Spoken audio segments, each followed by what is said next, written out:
So we're just going to add this restorative part now. So it's up to you with how you would like to go. Would you like to do the semi-phallus position? Yeah. Is that what you would like? That's what I've got now. That's what you've got now. Yeah. Okay.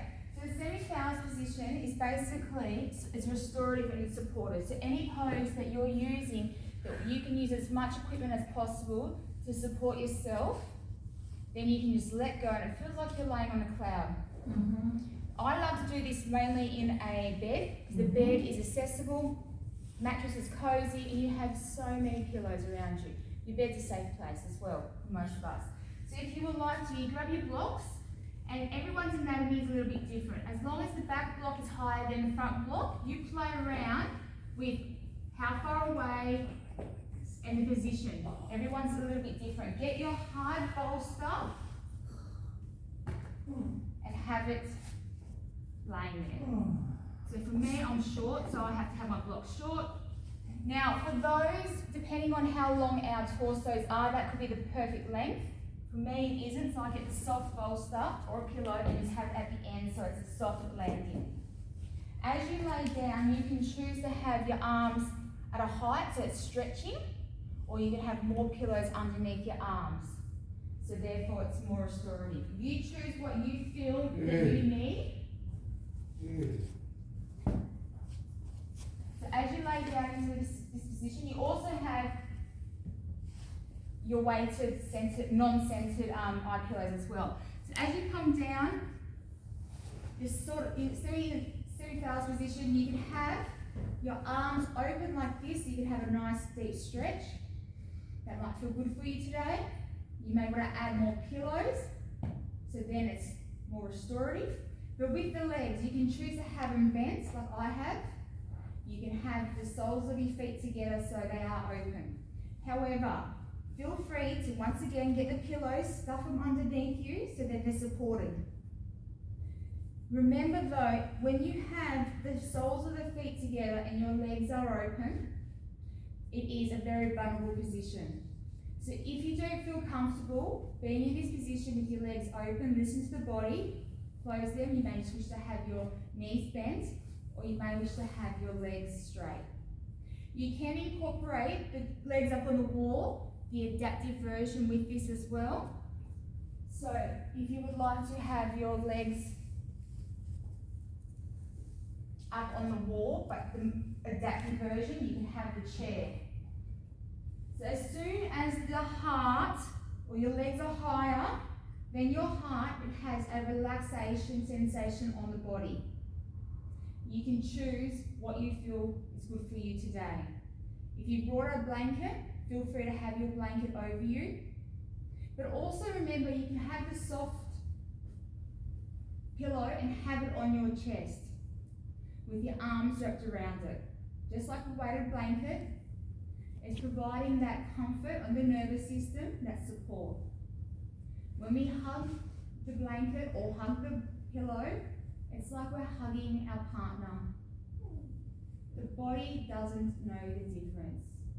You've got your breath, you've always got your double inhalation and long exhalation.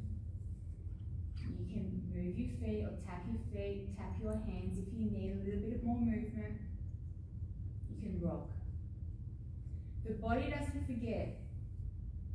So when we need to calm and regulate the nervous system, the body goes back to when it felt the most safe, and that was when we were in our mother's womb. So when we mimic the mother's womb, such as the breath, that's like the lungs, the rocking is like you floating around in the womb, the tapping is like the heartbeat. Being in the fetal position is the position that you were in, wrapped up nice and tight. So mimic that. The body always remembers. If you are listening to your body and you're listening to the ego, your monkey mind, the nervous system will not give you a green light. Its main job is safety. It's its only job. And again, it doesn't know the difference between a deep yoga stretch and a war zone. If this position is not for you, come out of it. Maybe go into the fetal position. Maybe put your legs physically up on the wall. The body will tell you once it's found its ideal spot. You okay, Bob? And as you settle into the pose, whichever pose you've decided to use, you may wish to do a body scan. Starting at the head, working your way down. As you come across every part of your body, see and feel if you're holding tension into that part of the body. If you are, gently release. Don't get cranky. Just gently release and move on to the next body part. I personally need to do this 2 to 3 times. And when I do go back the second or third time, don't be surprised if certain parts of the body are holding tension again. If that's the case, just slowly and gently release. Don't get cranky. Be aware of the monkey mind. You're allowed to stop. You're allowed to slow down. It's when we slow down that the mind will start to race. It's easier to keep moving, keep our mind busy, so then we don't have to deal with what comes up. When we start to relax, when we start to let go, be aware that this is when emotions may arise. And that is okay. You have the agency to come out of this pose and any pose whenever you like. You do not have to force yourself to stay in this pose. Just like life, if you find yourself in a situation where your body is starting to tell you it does not feel right, honour it. You have the right to leave. Don't need to explain yourself. And the more times you start to bring awareness to your body, the communication and the relationship will strengthen.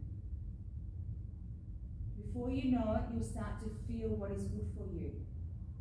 Is this food? Is it good for me? Is this conversation good for me? Is this environment good for me? And remember, you've always got the agency to leave if it does not feel good for you, without having to explain yourself. At any stage, if you feel like you need to adjust or move positions, please do. Your back, your hips, they might start to seize now that we've slowed down. Your temperature of your body will start to cool down, so please don't push through it. If you need to add movement, if you're like me, you've got ADHD, add movement. You will still have the same outcome. But if you don't, you will just aggravate your nervous system.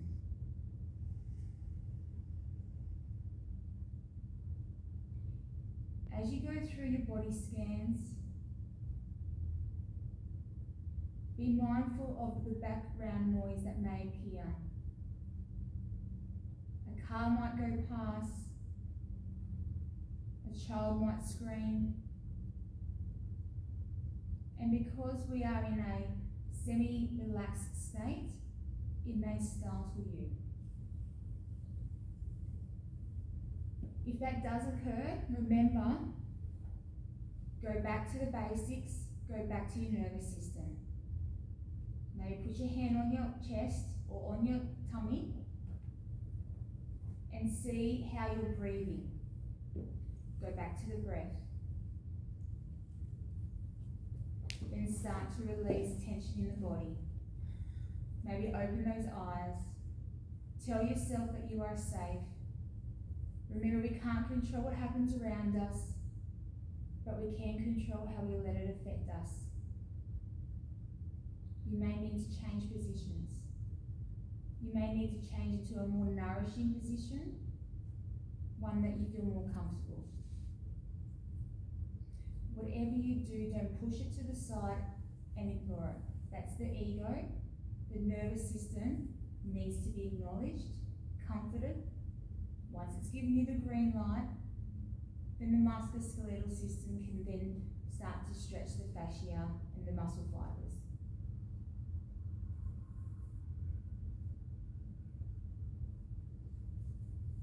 If you feel like you would like to change positions, now's the time. At any time, you may not wish to lay down, you might wish to sit up. You may wish to go to the wall and put your legs up on the wall. Whatever feels good for you. Remember, you can use the equipment whichever way you like to support yourself.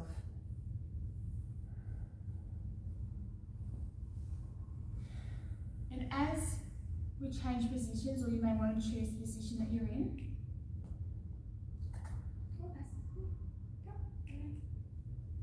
you may want to take yourself to your happy place.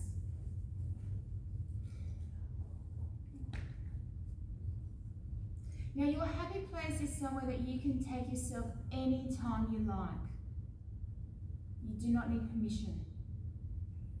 You may find yourself in public transport, and instead of disassociating, maybe take yourself somewhere that you prefer to be. My happy place is the beach, particularly down at Rockingham. Walking down on the sand with Pasco next to me, having the feel of the sand in between my toes, looking out at Garden Island, watching the boats, sometimes the submarines, doing their thing. If you're lucky, you might see a dolphin or two. Feeling the sun's rays on your skin, fresh air in your lungs. And when I think about it, it makes me smile, because the body doesn't know if I'm really there or if I'm actually in a yoga studio.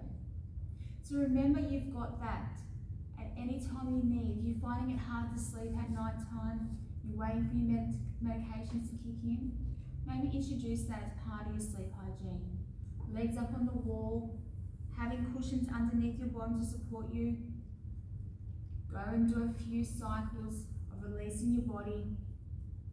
But don't forget up here, it is extremely powerful. If you need to journal, please journal, because those thoughts will just keep rotating into your brain. Write them down, get it out of your head, and then go back to your sleep hygiene practices. If it feels good, your body will let you know. And the more we practice it, the more positive outcomes that we have, the more the nervous system is going to give you that green light and regulate quickly. As some of you have noticed, as soon as you come into the yoga class, you start to yawn. That's the body going, I know where I am. I feel safe here. And it regulates. That vagus nerve that I often talk about, the wandering nerve, the more we tone that vagus nerve, the quicker we are able to regulate our nervous system. Humming, singing, if you are in the car, don't listen to the news. It's not good for the nervous system. Put on a song that you would like to sing to. And sing. Your heart will beat to the rhythm of that song. So if you're feeling a little bit anxious, maybe don't put heavy rock on. But sing to a song that makes you feel good. It activates that vagus nerve, it tones it. Aqua. What was it? Aqua? Yeah, Aqua, the band. Aqua, if you like. Barbie girl. Barbie girl. Barbie girl. Turkey. If that gets your rocks off, you feel very good. But also too with music, sound therapy is so strong. Yeah. So that is why in these classes there is no music, there is no incense. You explore that journey when you're ready and curious. Play around with songs. Your body will let you know if it's right for you. Now, if we need to cry, I know some of us ladies with our hormones, we just need to cry, we just can't cry. Maybe put on that song to release those tears, cleansing your body, releasing endorphins. But be aware not to keep repeating that song. When an emotion comes, science has proven that if you do not feed that emotion, you just sit with that emotion, it will come and it will go in 90 seconds. That's not easy. It is not easy to just watch and feel that emotion come and go without feeding it. It takes time. You need to feel to heal, so do not squash it, do not drink it away, and start to feel. So if I get you to start wiggling your toes, wiggling your hands, just to let your body know that it's going to start to move. Whichever position you are in, please break it down step by step. But after each movement, pause. If you can, at least pause for 90, you know, for 20 Mississippis. If you are on your back, please rotate to your side, okay? That is to help internally. Our blood pressure may have dropped, our sugar levels may have dropped. We may not have had breakfast this morning, and medications. So if you are in the fetal position, and you're on your side, if Pasco will let me, instead of getting yourself from this position all the way up, slow down. As soon as we rush, the nervous system will go into fight and flight. So slowly come up halfway and pause. Your body will start to seize up, joints will start to be a bit sore. If you move too quickly, you might pull your back. But if you slow it down, the body is able to communicate to the head to say stop, while keeping the nervous system calm. So in your own time, make your way up slowly to seated position. You're a good boy, Aunt Paz. I want a dog. You want a dog. He is a good boy. And hopefully you all enjoyed today's class. Yep, very much so, thank you. No worries.